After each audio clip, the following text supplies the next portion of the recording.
السلام علیکم ورحمۃ اللہ وبرکاتہ۔ ناظرین، پچھلے ویڈیو میں ہم نے جانا کہ مکی اور مدنی صورتوں کے درمیان کیا فرق ہے، بالخصوص مضمون کے اعتبار سے ہم کیسے فرق کر سکتے ہیں اور اللہ تعالیٰ نے کس فرق کو ملحوظ رکھا ہے مکی صورتوں اور مدنی صورتوں کے درمیان۔ اگر آپ نے وہ ویڈیو نہیں دیکھی ہے تو پہلے وہ ویڈیو دیکھ لیں، اس کو سمجھ جائیں، پھر آگے کی یہ بات بہت اچھی طرح سے آپ سمجھ پائیں گے۔ لیکن اگر آپ نے وہ ویڈیو دیکھ لیا ہے اور آپ سمجھ گئے ہیں تو اس سے بڑی پریشانی ایک اور ہے جو اس ویڈیو میں ہم انشاءاللہ ڈسکس کریں گے۔ واقعہ یہ ہے کہ جب ہم یہ سمجھ کر کے پڑھتے ہیں یا ترجمہ سے پڑھنے کی کوشش کرتے ہیں تو ہم یہ پاتے ہیں کہ قرآن میں کسی بھی ایک صفحہ پر آپ پڑھیے، چاہے کوئی بھی صورت ہو اور کوئی بھی پارہ ہو، ایک صفحہ کو آپ پڑھیے تو آپ دیکھیں گے کہ اللہ تعالیٰ ان آیات میں مشرکین مکہ سے خطاب کر رہا ہے، ان آیات میں کفار عرب سے، ان آیات میں یہودیوں کو ٹارگٹ کیا گیا ہے، ان آیات میں عیسائیوں کو کیا گیا ہے، ان آیات میں منافقین کی بات کی گئی ہے، ان آیات میں مسلمانوں سے بات کی گئی ہے اور ان آیات میں عام انسانوں سے بات کی گئی ہے۔ تو جب ہم ایسا پاتے ہیں تو ہمارے ذہن میں ایک عجیب قسم کا سوال پیدا ہوتا ہے اور ہم یہ سمجھنے لگتے ہیں کہ یہ آیات جن میں مشرکین عرب یا کفار مکہ سے خطاب کیا گیا ہے یہ تو ان کی بات ہوئی، یہ تو ان کو کہا گیا ہے، اور یہ اس میں تو یہودیوں کو کہا گیا ہے اور اس میں تو عیسائیوں کو کہا گیا ہے اور یہ تو منافقوں کی بات ہوئی، اور رہ گیا وہ مسلمانوں والا حصہ جس میں ایمان والوں کا تذکرہ کیا گیا ہے۔ تو ہم کہتے ہیں کہ یہ تو آج سے 1400 سال پہلے کے مسلمان یعنی صحابہ کرام کا تذکرہ ہے۔ تو سوال یہ ہے کہ پھر ہمارے لیے اس قرآن میں کیا ہے؟ ہم نے یہ ذہن لگا کر کے قرآن کو اس قدر محدود کر دیا کہ قرآن میں تو پھر ہماری ہدایت کے لیے کچھ بات ہی نہیں بچی۔ پھر تو قرآن کا یہ دعویٰ کہ یہ قیامت تک کی ہدایت کے لیے ہدایت کا سامان ہے اور اللہ تعالیٰ نے اس کی حفاظت کی ذمہ داری لی ہے اور ایک ایک فرد کے لیے ہدایت کا سامان ہے، یہ تو دعویٰ ہی عجیب سا ہو جاتا ہے، سمجھ میں نہ آنے والی بات ہے۔ کیونکہ جب ہم قرآن کو پڑھتے ہیں تو اس میں یا تو مشرکین عرب کی باتیں ہیں، کفار مکہ کی باتیں ہیں، اہل کتاب یعنی یہود و نصارہ کی باتیں ہیں، منافقین کی باتیں ہیں، یا پھر یہ کہ گزشتہ اقوام، گزشتہ ہم سے پہلے جو نبی انبیاء گزرے ہیں، ان کی قوم گزرے ہیں، ان کے ریپیٹڈ تذکرے ہیں، بار بار وہی تذکرے ہیں۔ تو اس میں ہمارے لیے بچا کیا؟ یہ ایک سوال ہے جو عام طور پر انٹلیکچول لوگوں کے ذہن میں آتا ہے۔ عام لوگوں کے ذہن میں آتا ہے یا نہیں میں نہیں جانتا، لیکن جو سمجھدار لوگ ہیں، جو عقل و شعور کے حامل ہیں، ان کو یہ بات ضرور پیش آتی ہے۔ آج میں اسی کا جواب دوں گا۔ تو میرے بھائیوں، بات یہ ہے کہ قرآن ایک آفاقی کتاب ہے، اس کا ایک ایک حکم، ایک ایک اشارہ، ایک ایک آیت، سب کچھ آفاقی ہے، یعنی کہ وہ پوری کائنات پر محیط ہے، رہتی دنیا تک کے لیے ہے، قیامت تک کے لیے ہے، اور ایک ایک انسان کو ٹارگٹ کرتی ہے۔ اس کا مخاطب اول بھلے ہی کوئی ہو، مشرکین عرب ہوں، یہود ہوں، نصارہ ہوں، چاہے جو ہوں، لیکن اس کا انطباق دنیا میں بسنے والے ایک ایک انسان پر ہوگا جب تک کہ قیامت واقع نہیں ہوتی۔ اس کو میں مثال سے سمجھانے کی کوشش کرتا ہوں۔ مثال کے طور پر قرآن میں ایک آیت ہے جس میں اللہ تعالیٰ مشرکین عرب کو ٹارگٹ کر کے کہتا ہے، اجعلتم سقایۃ الحاج وعمارۃ المسجد الحرام کمن آمن باللہ والیوم الآخر وجاہد فی سبیل اللہ، کیا تم نے حاجیوں کو پانی پلانے، ان کی خدمت کرنے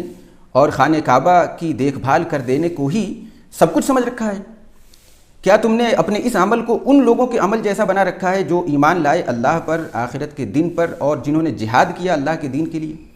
کیا تم اور وہ دونوں برابر ہو جاؤ گے؟ نہیں، تم ہرگز نہیں برابر۔ اور خانہ کعبہ کی دیکھ بھال کرنا یہ نیکی ہے اپنی جگہ، لیکن جو لوگ ایمان لائے ہیں آخرت پر، اللہ پر اور اس کے دین کے لیے جد و جہد کر رہے ہیں، تم ان کے برابر نہیں ہو سکتے۔ یعنی کہ اصل چیز ایمان ہے۔ اگر ایمان نہیں ہے تمہارے اندر، آخرت کا فکر نہیں ہے تمہارے اندر، اللہ پر یقین نہیں ہے اور اس کے دین کا کوئی شعور تم کو نہیں ہے، تو تمہارا حاجیوں کا خدمت کرنا اور مسجد حرام کی دیکھ ریکھ کرنا بھی بیکار ہے، ایک لغو سی بات ہے۔ تو خطاب اس میں مشرکین عرب سے 1400 سال پہلے، لیکن اگر یہ بات آپ کے اندر بھی فٹ بیٹھتی ہے تو یہ آیت آپ ہی کے لیے ہے۔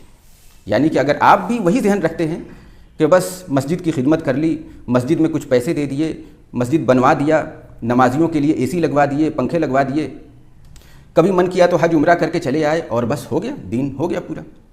تو آپ میں اور مشرکین عرب میں یہی سملیرٹی ہے اور یہ آیت آپ ہی کے لیے ہے، اور جو انجام ان کو بتایا گیا وہ انجام آپ کا بھی ہوگا۔ دوسری مثال، اللہ تعالیٰ یہودیوں کو مخاطب کر کے کہتا ہے سورہ بقرہ میں ہی، افتؤمنون ببعض الکتاب وتکفرون ببعض، کیا تم کتاب کی کچھ باتوں پر تو ایمان لاتے ہو اور کچھ باتوں کو رد کر دیتے ہو، انکار کر دیتے ہو؟ فما جزاء من یفعل ذلک منکم، تو تم میں سے جو ایسا کرے اس کی کیا سزا ہونی چاہیے، کیا بدلہ ملنا چاہیے اس کو؟ الا خزی فی الحیات الدنیا، یہی نا کہ دنیا میں اس کو رسوا کن عذاب ملنا چاہیے اور پھر قیامت کے دن شدید عذاب میں اس کو دھکیل دینا چاہیے۔ یہ بات تو یہودیوں سے کی جا رہی ہے، لیکن ہمارا اور آپ کا رویہ بھی ایسا ہے کہ ہم قرآن کی کچھ باتوں کو جو اپنے من کے اور نفس کے مطابق ہے مان لیتے ہیں، اور کچھ باتوں کو نہیں مانتے ہیں کیونکہ طبیعت نہیں چاہتی۔ تو یہ آیت ہمارے لیے ہے، خطاب اگرچہ یہودیوں سے ہے لیکن آیت ہمارے لیے ہے۔ اسی طرح یہودیوں کو مخاطب کر کے قرآن مجید میں کہا گیا ہے، سورہ بقرہ کی آیت ہے کہ یہ وہ خبیث لوگ ہیں جنہوں نے اللہ کا دین اور اس کی شریعت کو چھوڑ کر شیطانی عملیات اور سفلی عملیات اور جادو اور ٹونے ٹوٹکے کے پیچھے پڑ گئے، اور اس وجہ سے وہ ایمان سے خارج ہو گئے۔ تو اگر ہم یا آپ بھی ایسا عمل کرتے ہیں کہ اپنی ہر بیماری، ہر پریشانی کے پیچھے کسی جادو یا سحر یا آسیب یا کسی کی نظر کو تلاشتے ہیں، اور اس کے لیے ہم تعویذ، گنڈا، ٹونا ٹوٹکا، کچھ عملیات، بابوں کے پاس جانا، مزاروں پہ حاضر ہونا، کسی سے دعا کروانا، یہی سب کچھ سمجھ رہے ہیں کہ یہی اس کا حل ہے اور یہی ہماری ذہنیت ہے، تو یہ آیت ہمارے لیے ہے۔ گرچہ یہ آیت یہودیوں کو خطاب کر رہی ہے اور وہ بھی سلیمان علیہ السلام کے زمانے کے یہودی، لیکن یہ آیت ہمارے لیے ہے۔ اسی طرح بات یہ ہے کہ قرآن کو پڑھنے سے پہلے اگر آپ کا ذہن خالی نہیں ہے اور پری سیٹ مائنڈ کے ساتھ اگر آپ پڑھنا چاہتے ہیں تو قرآن میں آپ کے لیے ہدایت کا کوئی سامان موجود نہیں ہے، کیونکہ قرآن کو سمجھنے کے لیے اور اس کی ہدایت کو حاصل کرنے کے لیے جو شرط رکھی گئی ہے وہ یہ ہے کہ آپ خالی ذہن ہو کر کے پڑھیں، بالکل بلینک مائنڈ، ذہن میں کچھ نہ ہو، اور پھر یہ دیکھیں کہ اللہ کی کتاب میں کیا کہا گیا ہے۔ تو اس کا ایک ایک حرف آپ کے دل و دماغ میں اترتا چلا جائے گا، اور اس کی شفا اور اس کا نور اور اس کی روشنی اور اس کی ہدایت سے آپ کا پورا وجود معطر ہو جائے گا۔ لیکن اگر آپ پہلے ہی سے ایک بات ذہن میں رکھے ہوئے ہیں اور اس کو ذہن میں رکھتے ہوئے اسی کو سچ جانتے ہوئے قرآن پڑھنے کی کوشش کر رہے ہیں تو پھر قرآن میں آپ کے لیے کچھ بھی نہیں ہے۔ میں مثال کے طور پر آپ کو ایک بات سمجھاتا ہوں، قرآن کی ایک آیت ہے، لقد کفر الذین قالوا ان اللہ هو المسیح ابن مریم، یعنی کہ میں کسی کرسچن کی مثال لے لیتا ہوں جس کا یہ باطل عقیدہ یہ ہے کہ مسیح ابن مریم ہی خدا ہے۔ اگر وہ اپنے اسی عقیدے کے ساتھ قرآن کو پڑھنے کی کوشش کرے تو اس کو یہ بات قرآن میں مل جائے گی، قرآن میں لکھی ہوئی ہے یہ بات کہ مسیح ابن مریم ہی خدا ہے۔ کیسے؟ وہی آیت جو میں نے پڑھی، لقد کفر الذین قالوا ان اللہ هو المسیح ابن مریم،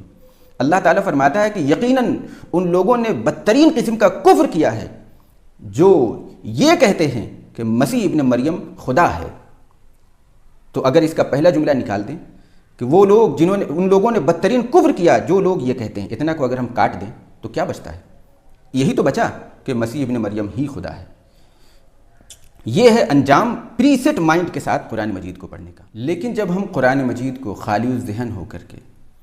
اپنے آپ کو اللہ کے آگے ڈال کر اس قرآن مجید کو سمجھنے کی کوشش کرتے ہیں تو ایک ایک آیت سے جب ہم گزرتے ہیں تو ہمارے رونگٹے کھڑے ہو جاتے ہیں اور ہم سمجھنے لگتے ہیں کہ ارے یہ تو جن اعمال کی وجہ سے یہ مشرکین مکہ تباہ ہوئے، جن اعمال کی وجہ سے یہود برباد ہوئے، اللہ کے غضب کے مستحق ہوئے، ملعون ہوئے، اور جن کی وجہ سے یہ جہنمی ہوئے، یہ تو ساری چیزیں ہمارے اندر موجود ہیں۔ اس کے رونگٹے کھڑے ہو جاتے ہیں، اس کا دل بےتاب ہو جاتا ہے، آنکھوں سے آنسو جاری ہو جاتے ہیں، اور وہ فوراً توبہ کرتا ہے اور اللہ سے معافی مانگتا ہے۔ جب وہ ایسا کرتا ہے تو وہ اللہ کی ہدایت کے سائے میں آ جاتا ہے اور اللہ تعالیٰ اپنی رحمتوں میں اس کو ڈھانپ لیتا ہے۔ لیکن جب پہلے سے مائنڈ میں کچھ سیٹ کر کے جب ہم پڑھنا شروع کرتے ہیں تو یہ ساری آیات ہمارے لیے کوئی نہ تو عبرت کا سامان بنتی ہیں نہ نصیحت کا سامان بنتی ہیں۔ اس بات کو میں ختم کر رہا ہوں ایک مثال سے۔ مثال کے طور پر آپ کو کسی کمرے میں رکھ دیا جائے ایک خاص مدت کے لیے، اور اس میں ایک مینول بھی آپ کو دیا جائے، اور اس میں ایک کانٹیکٹ نمبر ٹیلی فون بھی ہو، اور اس میں یہ بتایا گیا ہو، جو گائیڈ ہے وہ آپ کو بتائے کہ آپ کو پانی کی ضرورت ہو تو اس نمبر کو ڈائل کیجئے گا، کھانے کی ضرورت ہو تو یہ نمبر، خدمت کی ضرورت ہو، باہر نکلنا ہو، کسی بھی چیز کی ضرورت ہو، دوا کی ضرورت ہو، بیماری ہو، پریشانی ہو، تو اس کے حساب سے اس مینول میں سارا کچھ لکھا ہے، اسی کے حساب سے آپ نمبر ڈائل کر لیجئے گا، آپ کو ساری خدمت اور ساری بات مل جائے گی۔ اور یاد رہے کہ اگر آپ نے یہ ڈائل نہیں کیا اور بتانے کی کوشش نہیں کی تو کوئی بھی آپ کے کمرے میں داخل نہیں ہوگا اور کوئی بھی خدمت آپ کو نہیں مل سکے گی۔ یاد رکھیے کہ آپ سے پہلے بہت سارے لوگ تھے جنہوں نے اس بات کو لائٹلی لیا اور اس مینول کو نہیں پڑھا اور وہ بھوکے پیاسے مارے گئے۔ تو کیا آپ بھی یہی کہیں گے کہ یہ تو ان لوگوں کی بات ہے جو ہم سے پہلے تھے، بے وقوف لوگ مارے گئے، ہمیں ان سے کیا؟ ایسا کریں گے؟ نہیں، بلکہ آپ تو جھٹ سے مینول لے کر بیٹھ جائیں گے کہ پہلے میں پڑھ تو لوں کہ کس کام کے لیے کون سا نمبر ڈائل کرنا ہے۔ اب اسی بات کو آپ قرآن مجید سے سمجھنے کی کوشش کیجیے۔ قرآن مجید اللہ کی گائیڈ بک ہے، وہ مینول ہے کہ دنیا اور آخرت میں آپ کیسے کامیاب ہو سکتے ہیں، اللہ کی نظر میں کیسے کامیاب ہو سکتے ہیں، اور اس کی جو ابدی نعمت ہے ان سے کیسے سرفراز ہو سکتے ہیں۔ اللہ نے سارے بٹن اور سارے نمبر ڈال دیے ہیں اس مینول میں۔ تم کو کس چیز کی ضرورت ہے، تم بس اس کو پڑھ لو، اس میں سب سمجھ میں آ جائے گا۔ لیکن ہم نے سمجھا کہ ناظرہ ہی پڑھ لینا سب کچھ ہے، اس کو چوم چاٹ لینا ہی سب کچھ ہے، وہی مشرکین عرب والا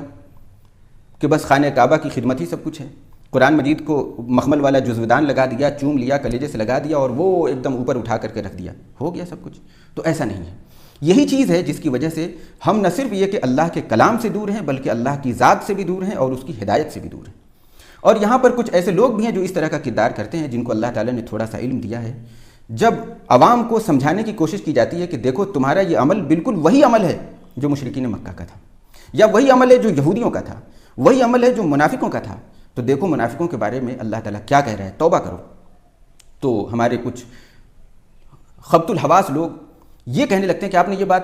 مسلمانوں سے کیسے کہہ دی،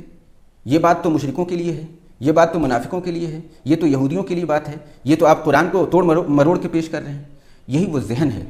جو انسان کو دنیا اور آخرت دونوں میں ذلیل کر کے رکھ دے گا اور اللہ کی